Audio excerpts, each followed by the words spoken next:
Hello class, welcome back बच्चों। लो प्यारे बच्चों, स्टार्ट करते हैं नया लेक्चर। बेटा, अभी तक हम कर क्या चुके हैं? डिवेंचर की ना 4 मेरिट कर चुके हैं। 4 में से बेटा तीसरी बात मेरिट है ही नहीं। कल मैंने साबित करने की भी कोशिश करी, और ये बात बेटा फर्स्ट लिमिटेशन के बिल्कुल सिमिलर थी। याद है ना बेटा बात? तो बाबू, फर्स्ट लिमिटेशन कर चुके हैं और 4 मेरिट कर चुके हैं। अब फिफ्थ मेरिट करेंगे। ऐसा भी हो सकता है फिफ्थ मेरिट आज का पूरा दिन ले जाए, पूरा का पूरा 1 पॉइंट। पर मैं काफी दिन से बोल रहा हूँ कि ऐसे पॉइंट आएंगे। पर बाबू मैं क्या करूं? मुझे अगर साबित करना है किसी चीज को तो वो करना ही है। ठीक है जी। लेकिन आप पक्का विश्वास मानो, जब आप यहां से निकल कर जाओगे 11th में और 12th में आओगे, आपको फर्क दिख रहा होगा, क्लियरली विजिबल होगा दूसरे बच्चों में और आप में फर्क। वो आपको दिख जाएगा, क्लास में भी दिख जाएगा। टीचर के साथ ही कंपैरिजन कर लेना अपना इस चैप्टर में। तो जो जो भी पढ़ा है एक्स वाई जेड, ठीक है जी। ना समझा के आए किसी को तो कह देना। तो बाबू, कल आपको पता ही है इस पॉइंट पे कितना टाइम लगा है। अब मैं 2 बातें कंफर्म कर देता हूं जो मैंने कल कराई हैं। मैंने एक बात पूछी थी, आप सबसे क्वेश्चन पूछ रहा था बेटा, डिबेंचर यानी कि डेट ज्यादा अच्छा सोर्स ऑफ फाइनेंस है या बेटा ऑनर्स फंड यानी कि इक्विटी या रिटेन अर्निंग? बाबू, कंपनी लेवल पर हमेशा दूसरों का पैसा बहुत अच्छा होता है, हमेशा डेट बहुत अच्छा होता है। मैंने कल बोला था डेट में ऐसे कुछ गुण हैं जो इक्विटी शेयर में जन्मों जन्मों तक नहीं हो सकते। देखो, नॉर्मली 11th के बच्चे से क्वेश्चन करो ना बेटा, अपना पैसा बहुत अच्छा है या दूसरों का, मतलब कर्जे का, तो भाई हम तो समझते हैं कर्जा लेना बहुत बड़ा पाप है हमारी सोसाइटी में। तो छोटे शहर के लोग ऐसे समझते हैं, उन्हें लगता है भाई अपना पैसा बहुत अच्छा होता है, कर्जा लेना महापाप है। भाई, ये ना बातें सोल प्रोप्राइटरशिप फॉर्म में लगाओ तुम, कि अपना पैसा बहुत अच्छा होता है। कंपनी लेवल पे कर्जे का पैसा बहुत ज्यादा अच्छा होता है। अभी मैं 2 बातें बता चुका हूं, मैं टोटल 3 बातें हैं, तीसरी भी पता लग जाएगी। 2 बातें सुन। क्यों डेट को मैं बहुत अच्छा बोलता हूं इक्विटी से? पहला रीजन, डेट की फ्लोटेशन कॉस्ट हमेशा कम होती है इक्विटी से। और ये बात बेटा मैंने यहीं कहीं नहीं पढ़ाई, मेरी टेबल याद करो। पहले क्या लिखता हूं? कॉस्ट, फिर क्या लिखता हूं? रिस्क, फिर क्या लिखता हूं? Flotation cost. डिबेंचर या बैंक लोन की फ्लोटेशन कॉस्ट लो लिखता हूं, इक्विटी की हमेशा हाई लिखता हूं। तो पहला रीजन कि मैं डेट को अच्छा बोलता हूं, डेट की फ्लोटेशन कॉस्ट कम है एज कंपेयर टू इक्विटी। दूसरा रीजन कल फोर्थ पॉइंट पढ़ा था, ऐसे ही याद रखना जैसे मैं बोल रहा हूं, डेट कभी भी कंट्रोल डाइल्यूट नहीं करता। आपका कंट्रोल तो नहीं छीनता ना डेट, कोई भी कर जाओ, इक्विटी शेयर आपका कंट्रोल छीन लेते हैं। कल दिखा दिया था मुकेश अंबानी, मतलब मैं डीप ले गया था फिर उस बात को। क्लियर बात? फिफ्थ पॉइंट पढ़े, सिर्फ पढ़ेंगे, समझ कुछ नहीं आएगा आपको, ये तो मैं अपनी तसल्ली के लिए पढ़ता रहता हूँ। बाकी लगाएंगे 25 मिनट इस पे, बच्चे बच्चे जितना टाइम है आज का। पढ़ते हैं जी। कहता है financing through debenture is less costly. कहता है डिवेंचर से पैसा लेना लेस कॉस्टली है, मतलब सस्ता पड़ता है as compare to the cost of equity share and preference share, as the interest payment on debenture is tax deductible. पता नहीं क्या बोल रहा भाई, आधे से ज्यादा टीचर कहते हैं कटवा देंगे सीबीएसई बोर्ड के बाहर की। ठीक है जी, अच्छा जी, कोई नहीं, उन्हें समझा देना कैसे समझते हैं। बेटा सब सामने देखेंगे, बुक बंद करनी है तो कर दो, बस आप सामने देख लो। बेटे, अब मैंने एक एग्जाम्पल फ्रेम करने जा रहा हूं। कभी जिंदगी में आपने ऐसी बातें सुनी नहीं है, मेरे साथ साथ बहुत सारी बातें आपको रिपीट करके ये टॉपिक पूरा करना है। बाबू मैं क्या करने जा रहा हूं, मैं ना डिबेंचर्स का और प्रेफरेंस शेयर का ना कंपैरिजन करने जा रहा हूं, और कोशिश करता हूं कि दोनों की ना हर चीज बराबर हो। मान लो मुझे 10 लाख रुपए की जरूरत है, एक तरफ तो मैं डिवेंचर से पैसा ले रहा हूं, एक तरफ प्रेफरेंस, और सब कुछ बराबर रख रहा हूं। देखते हैं आंसर बराबर आता है कि नहीं। ठीक है, मुझे 10 लाख की जरूरत है, एक तरफ मैंने पैसा लिया 10% डिवेंचर से, 10 लाख, और एक तरफ मैंने पैसा लिया 10% प्रेफरेंस शेयर से, वो भी 10 लाख। अब देखो मैंने बराबर रखा कि नहीं रखा, दोनों केस में 10-10 लाख रुपए चाहिए, दोनों सोर्स ऑफ फाइनेंस की कॉस्ट मैंने 10% रखी। अगर डिवेंचर से पैसा लिया तो 10% ब्याज दे देंगे, प्रेफरेंस से पैसा लिया तो 10% प्रेफरेंस डिविडेंड दे देंगे, दोनों को बराबर रखा। दोनों केस में अगर सरकार को टैक्स देना पड़ा तो बेटा सरकार को टैक्स जाएगा 30-30%।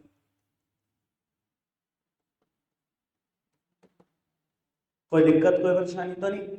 और दोनों केस में मेरे बिजनेस का ईबीआईटी है 4 लाख।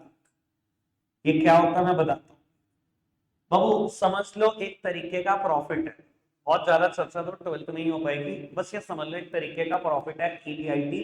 फुल फॉर्म है इसकी earning before interest and taxes. EBIT की फुल फॉर्म है earning before interest and taxes. बोलना जरा फटाफट से ईबीआईटी की full form, earning before interest and taxes.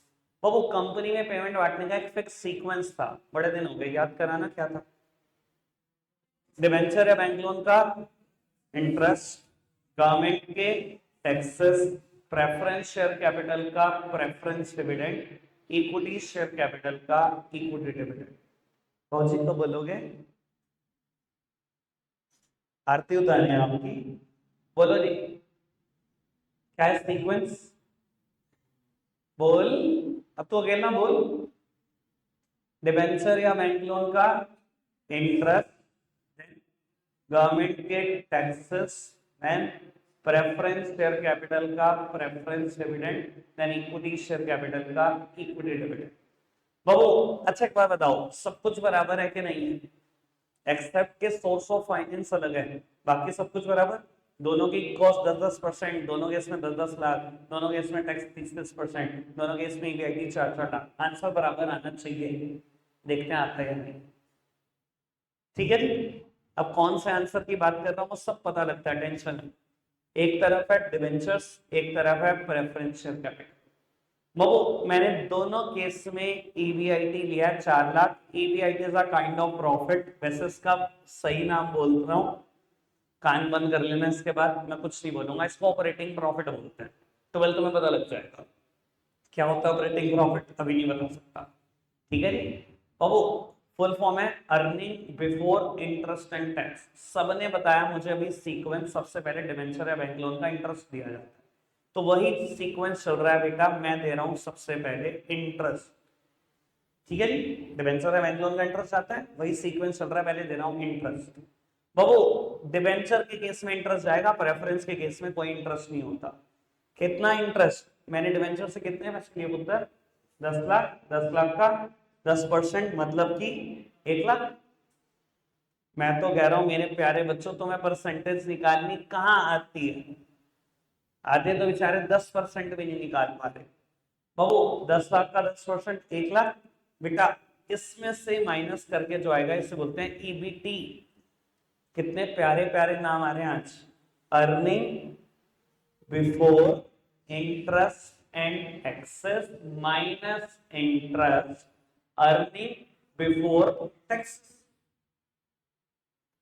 ठीक है बस बाबू, 3 लाख में से 1 लाख गए, 3 लाख। 4 लाख में से 0 गए, 0। चलो तुम्हारी मैथ्स ठीक मेरी गलत। हाँ जी, 4 लाख में से 1 लाख चले गए, 3 लाख आ गए, 4 लाख में से कुछ भी नहीं गया तो 4 लाख ही आ गए। ठीक है जी। बाबू अब सीक्वेंस में नंबर किसका आएगा? गवर्नमेंट के टैक्सेस का। सरकार टैक्सेस लेती है कमाइयों पर, ये भी कमाइयां ये भी कमाइयां। कितने कितने परसेंट टैक्स था मेरे एग्जाम्पल में? 30% ईच। बाबू 30% निकाल लो कि 3 लाख का, 4 लाख का 30%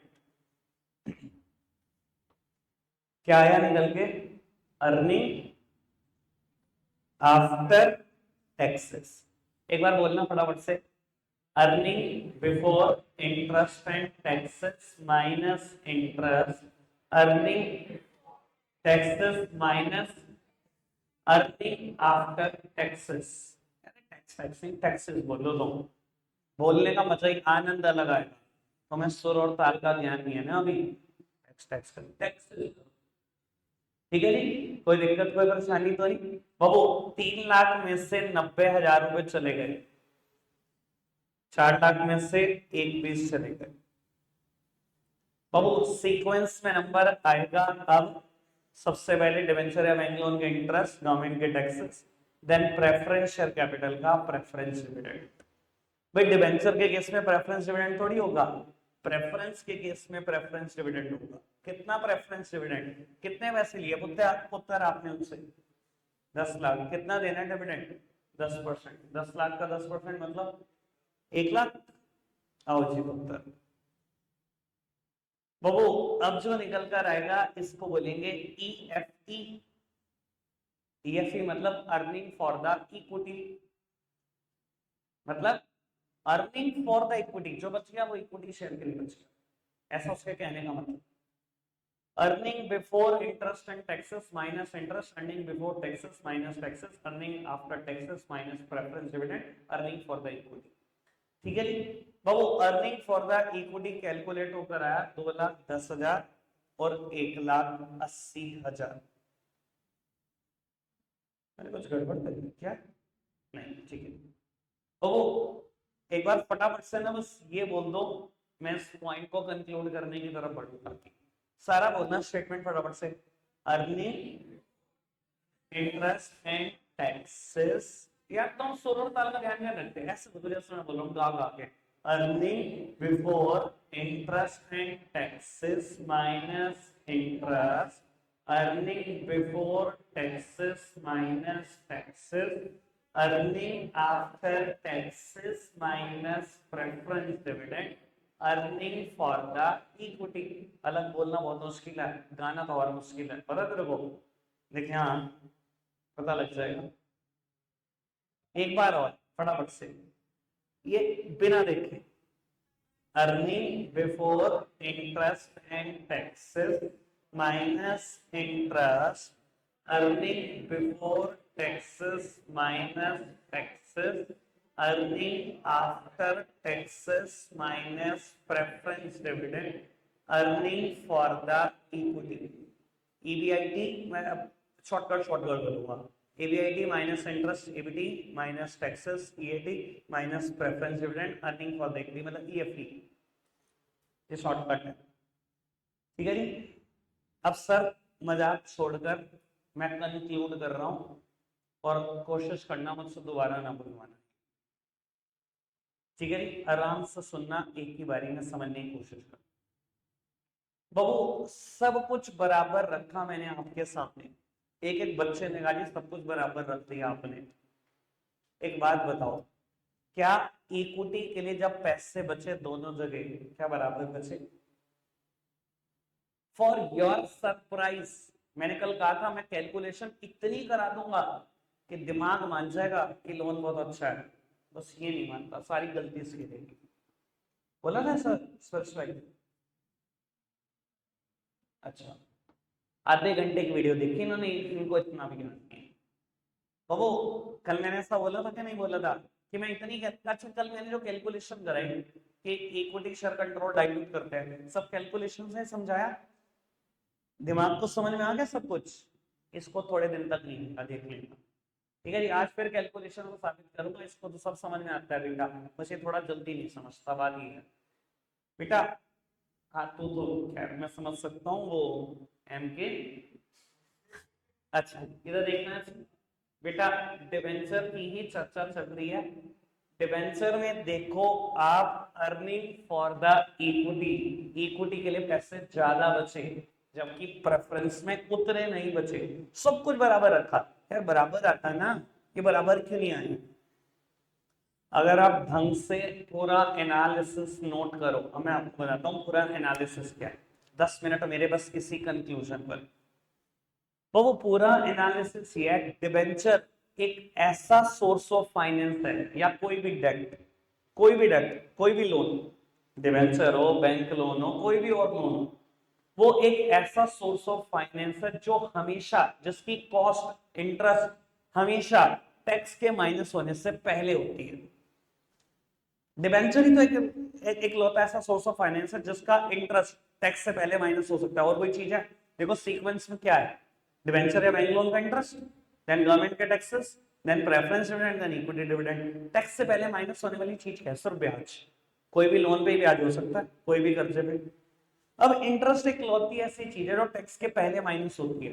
क्या इससे पहले माइनस होने का कोई एडवांटेज है? वो आप देख नहीं पा रहे हो। अच्छा, टोटल अर्निंग में कितना फर्क है पहले बताओ, कितने रुपए का फर्क है? 30,000। आपको पता है सारा फर्क कहां से जनरेट हुआ?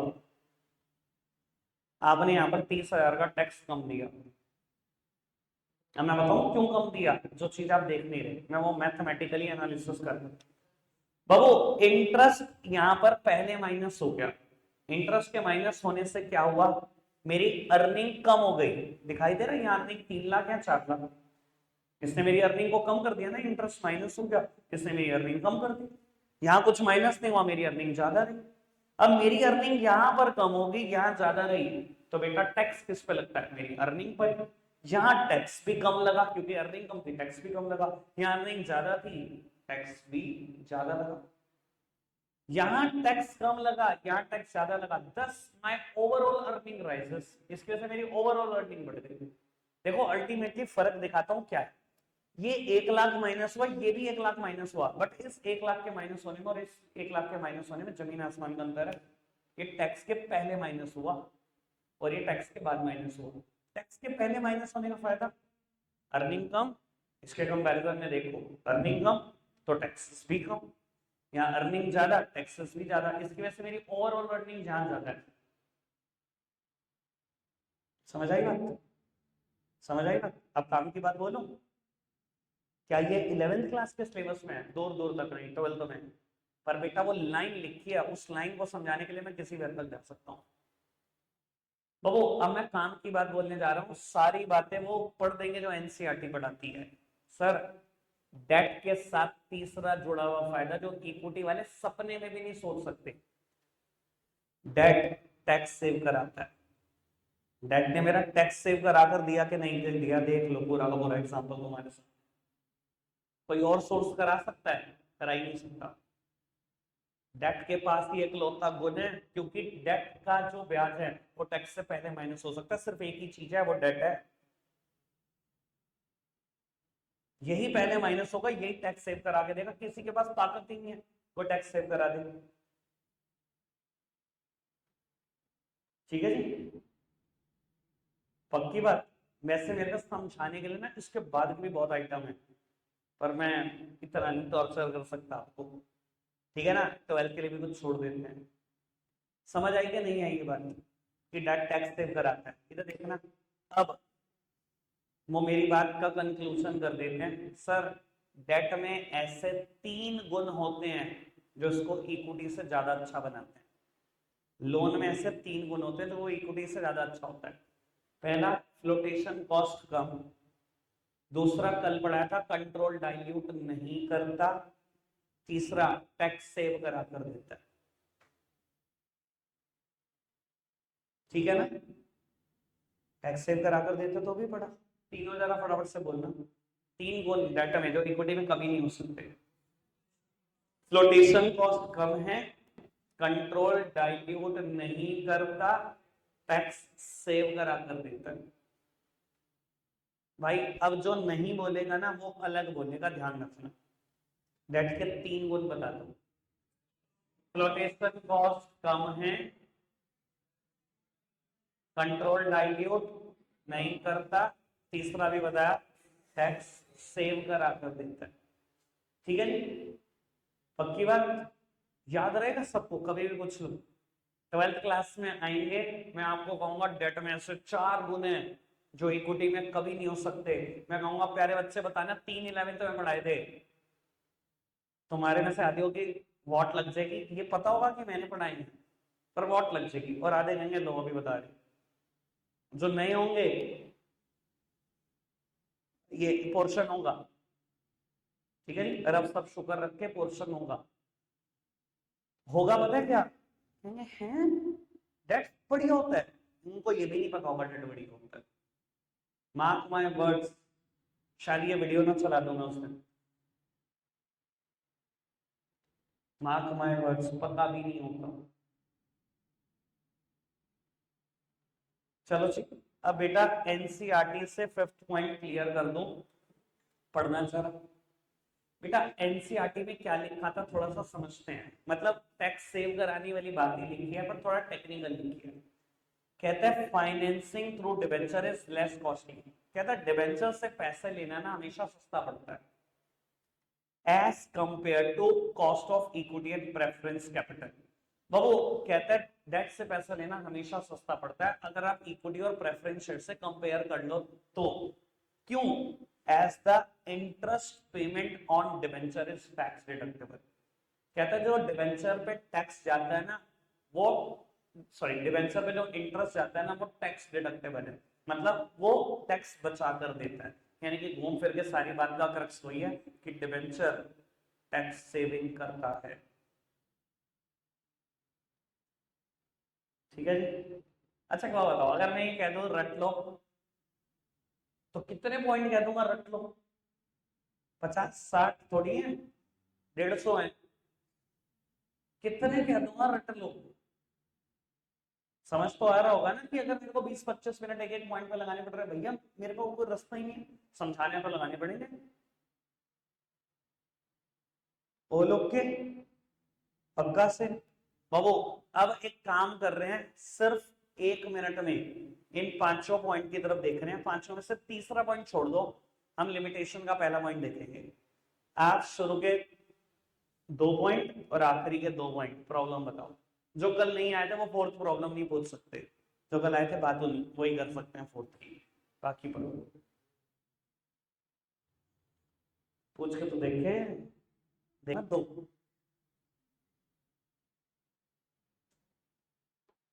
तेरे लिए लेकिन वो पूछ सकता है, तेरे लिए तो खैर नहीं, गर्व के लिए पूछ सकता है।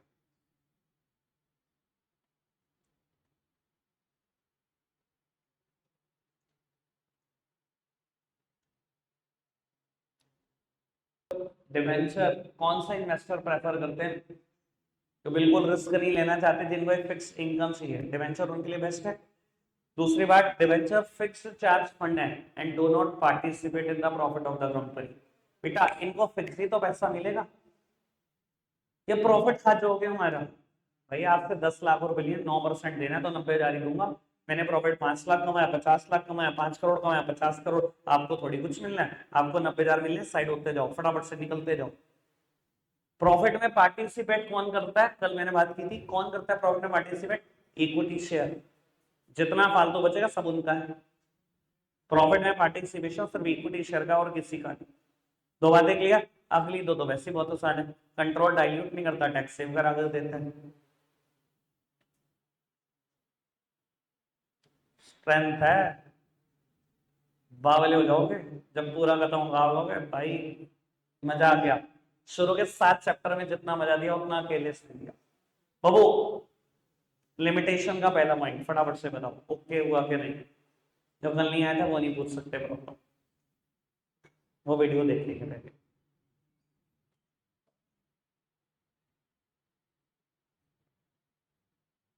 कल मैंने बात करी थी बेटा, 1 साल की सेल्स, 1 साल की अर्निंग देखकर डिसाइड मत कर लेना कि डिवेंचर से पैसे लेने। बहुत बड़ा रिस्क राइज हो जाएगा अगर कंपनी की अर्निंग गिर गई तो पैसे नहीं दे पाओगे, कंपनी ने नाम करा देंगे डिवेंचर होल्डर। याद है ना कल वाला एग्जाम्पल? क्लियर है बात? रखते हैं आज के लिए इतना ही है प्यारे बच्चों, बाय बाय।